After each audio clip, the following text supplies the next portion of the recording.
There she is on Clubhouse again.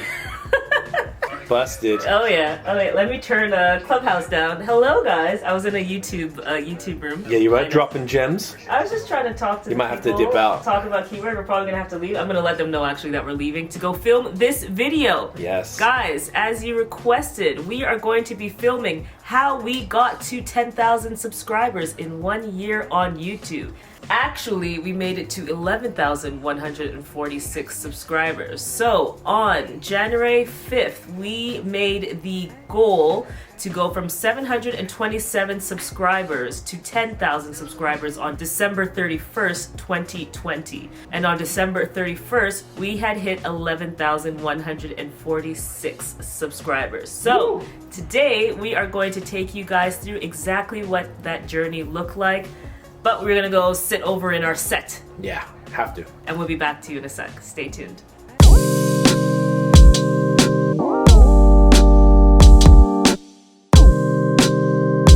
So. Alright, tell them how the journey began. Tell them how we got started. Yes, so the YouTube journey was an interesting one. We first started posting content in December 2018. We've been talking, I think we've said this a little bit before, sorry. Oh, no worries. And we had wanted to do it. We didn't really have the confidence, or we didn't really know what to say.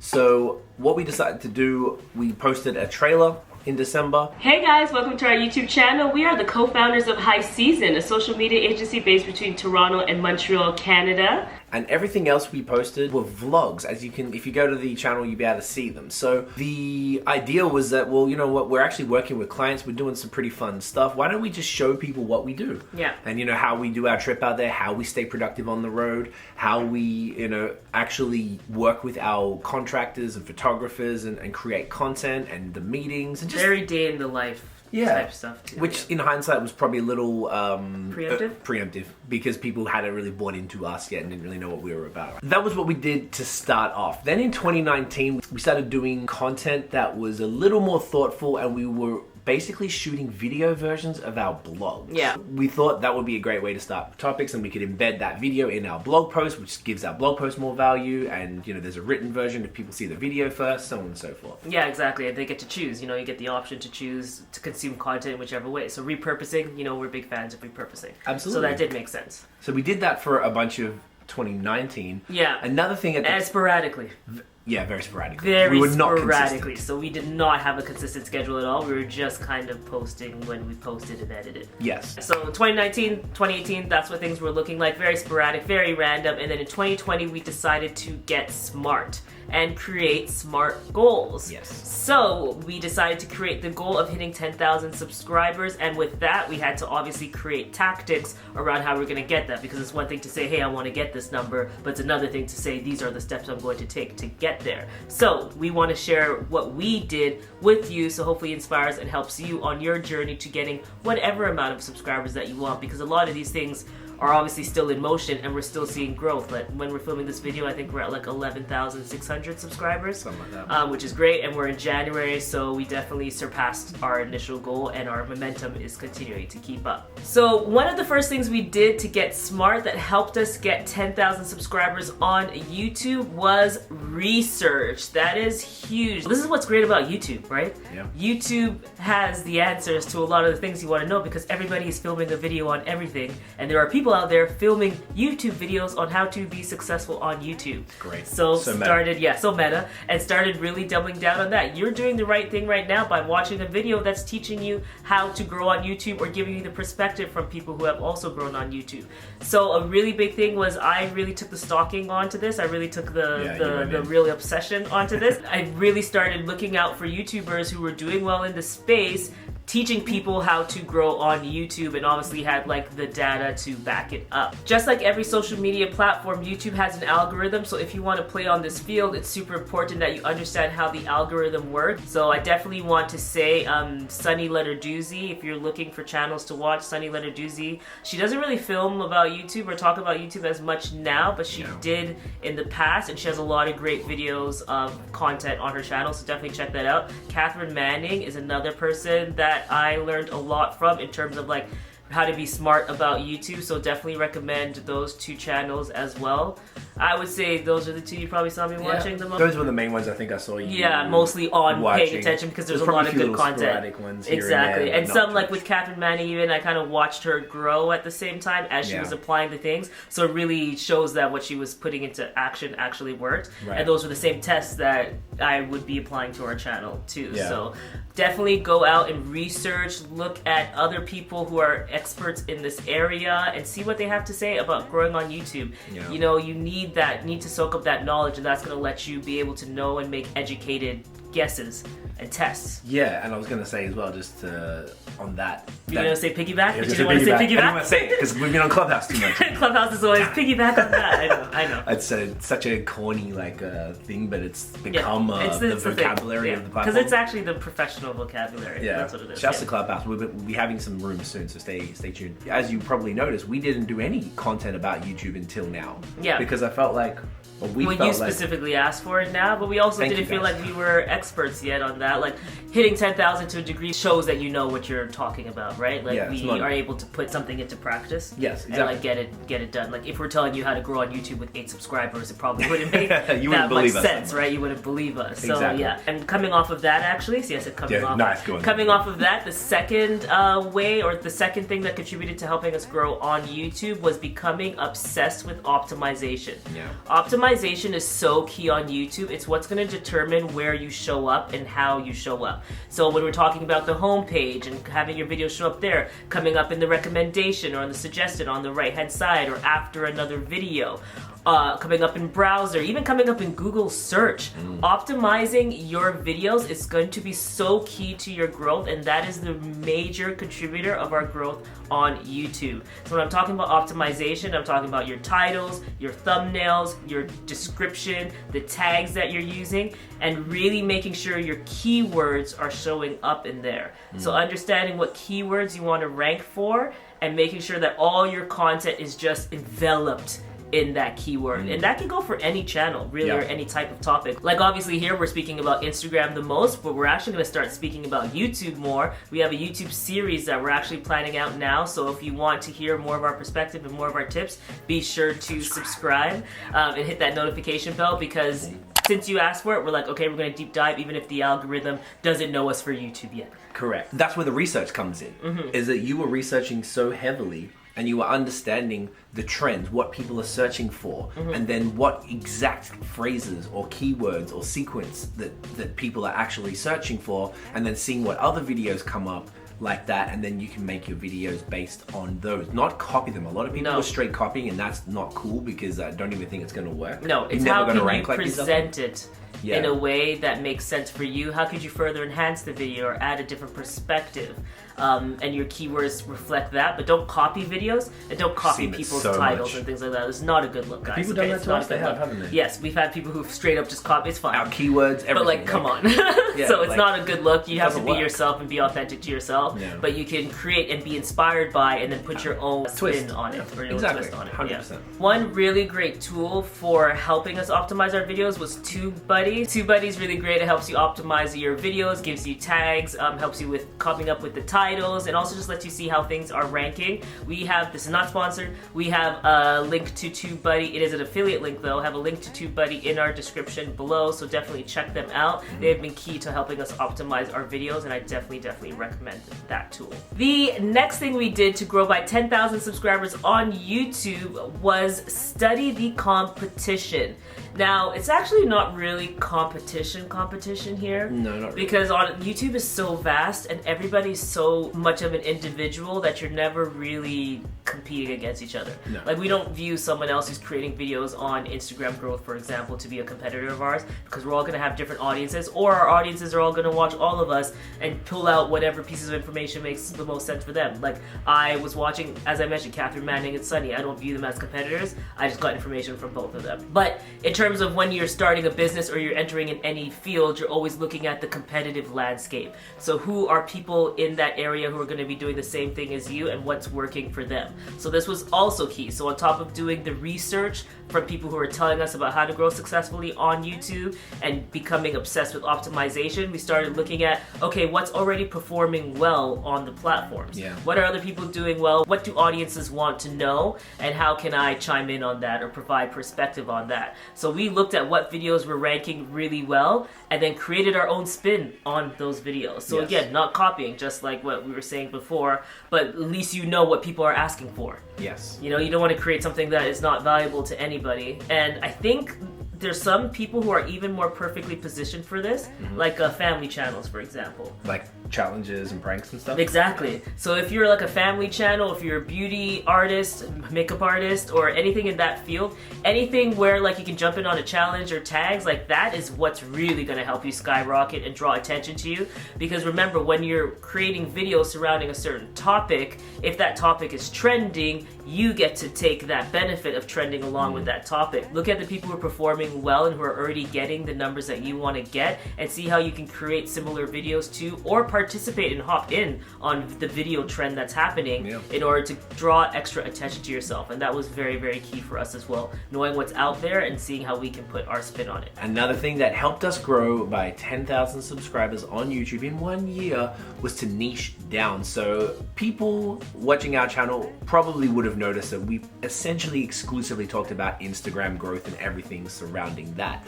Now, that was no accident. Like we were saying, in 2019, we were somewhat sporadic. We were just recreating blog posts. We were talking about Twitter and Facebook and blah, blah, blah.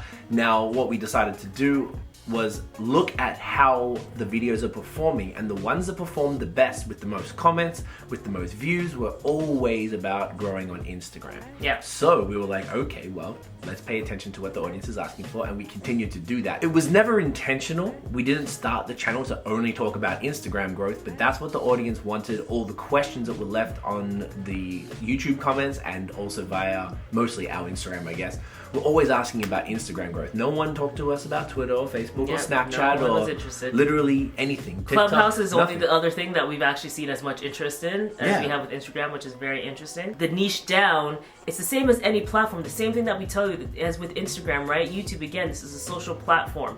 They want to see who you should be recommended alongside so that they can keep everyone on the platform longer. So niching down tells the algorithm who you are and who you should be served beside and who you should be served to. So that was niching down was so key, because then that started helping us rank in the Instagram category. Exactly, alongside all the other creators, and there's probably a solid 10, 15 that we see regularly that our videos get recommended before or after, and then they get recommended on ours. And I actually love it, because in analytics they did add a feature where you can see now. So check that out. Check out your analytics and see who YouTube already thinks that you should be beside, and if that makes sense, that means you're doing something right. Yes. The next thing we did to grow by over 10,000 subscribers in 1 year was post consistently. So you heard what we said before. We were all over the place. I can't even give you a schedule at all. It was just kind of... No, you know, it's like sometimes we're like, yeah, let's do weekly. Maybe sometimes we do twice in a week. And then we're like gone for 4 months.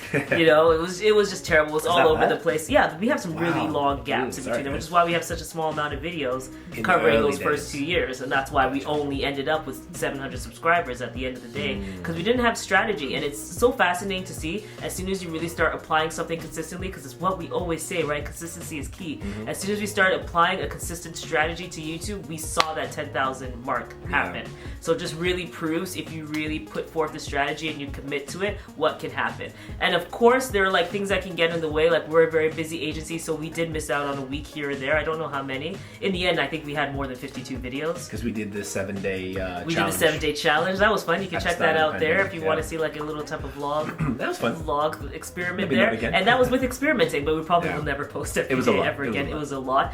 And that was actually a less busy time for us. And then everything, once the world kind of changed, we got extremely busy, because obviously we're an online business, and then we're helping people market, and marketing became even more critical during this time. So we got really busy, so we missed a week here and there, but overall we really stuck to making sure that we put out content once a week, or maybe hitting twice a week sometimes as like a bonus content. And this year we might look at doing 2 posts a week just to keep wrapping that up, because we just really enjoy YouTube and it's really fun. But if you're deciding to post to YouTube, be consistent, choose a day and time that you can commit to. And that's the most important part. That's the most important time, day and time, same as Instagram. And on top of that, even if it doesn't need to be weekly, I would recommend weekly, because every time you post, you give yourself an additional opportunity to be seen and be subscribed to. So think about that. But if you say it's going to be an epic piece of content every 2 weeks or once a month, and it's just this epic thing, then that can also be right for you. But just make sure that you're sticking to a plan. The next way we grew by over 10,000 subscribers on YouTube in 1 year was to promote it everywhere else. So obviously the idea is, you know... Oh, it's emergency alert. Oh, jeez. So I was like, why do we both have this? Curfew is enforced starting this evening. It's prohibited leaving your homes. Oh, it's our curfew. Under penalty of fines. Police surveillance has increased. Alright, it's our curfew, just letting us know that we're not allowed to leave our houses after 8 p.m. Wow. Alright. That's kind of wild. Anyways, continue on. Anyway, so what I was saying, we promoted it across our social platforms. So what we did, we added it everywhere. We have a pretty solid email list, and we made sure that most videos, not every video, but we just, sometimes we do a monthly newsletter, or we'd maybe just do a quick one to let you know about a new video. We added it to our link tree on Instagram, and I think it's the same one on Twitter as well. We repurposed the content. So you might have noticed sometimes we would turn a video into a carousel post. We would put it into an IGTV. We would summarize it in a caption to maybe a picture of us and talked about it there, and then directed people to hit the link in the bio to watch the video. So we would constantly promote to our other audiences. And fortunately for us, we'd already built an Instagram, Twitter, and Facebook audience that people were interested in what we were doing, and we were able to promote our videos to them. So we've really found that Instagram for us and YouTube were very much working in tandem together. We would get subscribers on YouTube and we'd see the same name go and follow us on Instagram, and then vice versa. Obviously we were talking about Instagram, so that makes a lot of sense for us. I don't know if that would always apply, but I would imagine that if someone's following you on YouTube, they want to be up to date on your content on other networks. Instagram probably the most popular one, but whatever makes sense for your brand, your niche, your vertical, your subject matter, that would be something to keep in mind as well. And just make sure you're always talking about your videos. Yeah, gotta leverage the other channels to drive traction to your videos, especially when it comes to Pinterest as well. I want to highlight. Yeah, great one. We pin all of our videos as well because Pinterest is searchable. So you just want to come up and search as much as possible. And Facebook and Twitter and LinkedIn are also great because you can click through directly to the video. Of course, LinkedIn, because we're doing professional videos talking about, you know, business and marketing and things like that. It fits perfectly for our LinkedIn page, and we often share them on our personal page. Not every time, but often. And that helps spread the word. We probably should do that more often, actually. Yeah, we should. But that definitely works. So just whatever makes sense for you, share it, let people know. The next thing that helped us grow by 10,000 subscribers on YouTube is by living in the analytics. I was swimming in there, living in there all day, all the time. Couldn't get me out of YouTube Studio. With anything, you cannot manage what you don't measure, right? There's so much success in data because it lets you understand what's working and what's not. You have to look at your analytics, guys. The same things that we say for Instagram and the other platforms, same thing applies here to YouTube. That's going to give you all the information to let you know what's working and what's not working. So a lot of the great information that we got from our analytics taught us which videos perform the best, so what titles that people were looking for, that came from our analytics, right? Which keywords are people searching for to get to our channel, so that's the keywords are so key. So what people are looking for, Instagram growth, how to grow on Instagram, what is Instagram Reels, all of those things taught us, okay, we need to make more videos surrounding those topics. And there are certain videos that we created that were specifically attached to keywords that we were ranking for, and those were our most organically pushed just right out the gate videos, because YouTube was like, great, you made this thing that everybody was looking for, let's serve it to them, you've given us what we need. It's almost like you're working in tandem with YouTube. Audience retention rate, that's very key. So how long people are watching our videos and when they're falling off, YouTube uses this as a distinct marker in considering what makes a good piece of video content. Same thing, retention is key across all the platforms, so that lets them know if a video is engaging or not and whether it should be served to more people. So these were just a few of the metrics that we were looking into the YouTube Studio Insights. go in there, guys. Another big thing was what YouTube videos were getting us the most subscribers. Yeah. Because when we started seeing what YouTube videos were getting us the most subscribers, that also let us know what content to double down on, but that also helped us apply to another strategy that we are going to talk about in a second. Another way we grew by 10,000 subscribers on YouTube in 1 year is to reply to every comment. I have a daily reminder in my phone, and one of the first things I do when I open up the laptop is to reply to YouTube comments. I found that to be, I would sort of do it sporadically initially, but now I have the reminder every day to be like, you better do that. And I found like, instead of sitting there for half an hour or an hour sometimes and just replying to a whole bunch, I'm just like hitting the ones daily. It gets people's questions answered sooner. It keeps people coming back because they know we're responsive, and people have thanked us for being responsive, which I thought was interesting because I would imagine most YouTubers would do this. They don't. See, and that's the thing. And I guess that's also the level that we're at. We don't have 200,000, 500,000 subscribers yet. But it allows us, I imagine there's going to become a point where it's going to be untenable. And then maybe we only do like an hour worth of response, like maybe the first hour, maybe the first half an hour, something release like that. a video and then we're both there and responding to comments, something like that. That could absolutely work. But otherwise, doing it daily and really staying on top of it and being helpful and doing whatever we could to answer someone's questions. Maybe they'll be like, hey, did you do a video about this? And then I'll go find the link and I'll send them the link. There you go. Or they'll ask a question, hey, do you know how to do this? And I'll just Google it myself and find them the link online and just paste it there. And I found that like that attention to detail, that sort of nurturing of the community kept people coming back because they were like, okay, well, these guys care. And we genuinely do. Like, this is we've said it, I think in our last video, that this is one of the greatest things that's ever happened to us. Like, we love this so much and we appreciate and value you guys to the point where I'm like, I want to take this first part of my day to make sure I respond. It's mostly me, sometimes it's Tiff. Yeah, sometimes it helps from like a community building standpoint, and like in the end, your subscribers, like you guys who we're speaking to, they're people. So when you're growing your community, there's are people behind you, right? They're not numbers, and people always just think about like numbers. They're humans, and you're connecting with humans, and that is so key. That's always going to be number one in the end. Like no matter what, that's always going to be number one, is the connections that you make with people and the real interactions. And then when we're talking about from an algorithm perspective, you're increasing your video engagement. Yeah. So think about it in that way too, right? Same as Instagram. These principles apply, right? So in the end, it's serving you because one, you're creating the community, you're building the community. Two, you're finding out what people want to know more about so you can create videos from them. And three, you're showing YouTube like, hey, I'm an active creator here. Here's this engagement going back and forth. Like people are talking to me, I'm talking to them. I'm building engagement on my video, so I'm going from 5 comments to 10 comments when I reply. Just things like that end up letting the algorithm know that this content should be served to more people because it is engaging. And to touch on what you just said, I don't want to say piggyback again, the community tells you what they want. Yeah. So we are doing this video right now because enough of you said, please talk about YouTube. Exactly. And if it wasn't for us making the comments a priority, we wouldn't know that. Exactly. So we're able to actually change our or slightly adjust our strategy for what content we produce because of what our community is saying. So it's actually one of the most important things of social media. Once again, it's supposed to be social. It's same as Instagram, same as Facebook, same as anything. So treat YouTube just like you would anything else. The next thing that we did, which was so important to getting over 10,000 subscribers on YouTube last year, was that we asked you to subscribe.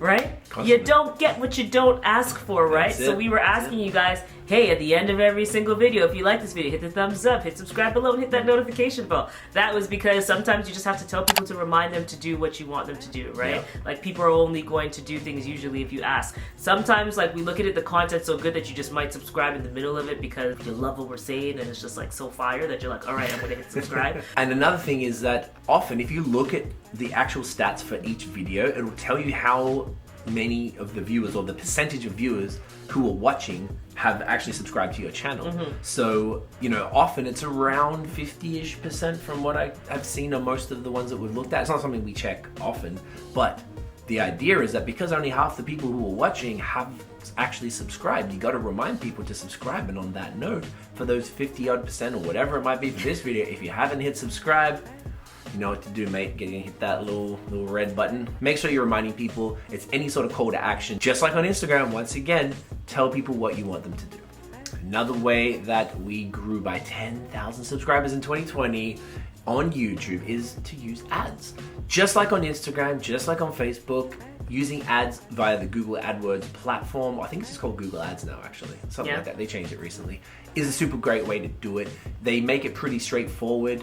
It can work exactly like you do on Facebook or Instagram, where you can just put $5 or $10 a day. It doesn't have to be a lot, but basically if you see a piece of content that's actually performing well, you can enhance that, once again, just like you do on Instagram, by throwing a little bit of money behind it, and you can target by a whole bunch of different things. The ads are quite similar, if you're familiar with how it works on Facebook, quite similar. I feel like it's not as robust, or not as, you can't zoom down as much. From what I looked at. Yeah, because I do these ones compared to you do the Facebook ones, but either way, that's something that definitely helped, and you can sort of target subscribers, you can target video views. Another thing you could also do is actually use Facebook or Instagram ads to push traffic from other networks to YouTube. It doesn't always have to be on YouTube. So they give you these tools. If you have the budget and you're able to do it, we would highly recommend you would put some money behind the higher performing content as well. And another thing on that, which was so key, is that we were putting money behind the videos that specifically had a number of subscribers coming from it, because that let us know what was working well. So if all of a sudden we saw one video organically got us 200 subscribers, we're like, oh, okay,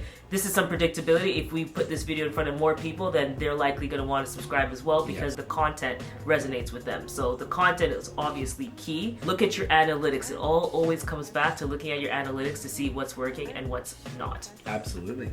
All right, guys, that is how we got 10,000 subscribers in 1 year on YouTube. Most importantly, because of you. So we really hope that you like this video. We, as we said, are going to be rolling out a full YouTube series. We're working on the full calendar for that now, just so we can offer all our tips, all our insight, everything that we did to apply in order to make this work for us. And you know, the journey continues. We're not stopping here. We're going to keep moving and moving. That's it. So yeah, thank you guys so much for coming back to watch another video. If you enjoyed this video, give us a thumbs up, hit subscribe below, hit the notification bell so you don't miss any other videos from us. Follow us everywhere on social media at High Season Co, and check out our blog posts, which we'll be updating more regularly on highseasonco.com. And we'll see you in the next video, guys. Peace.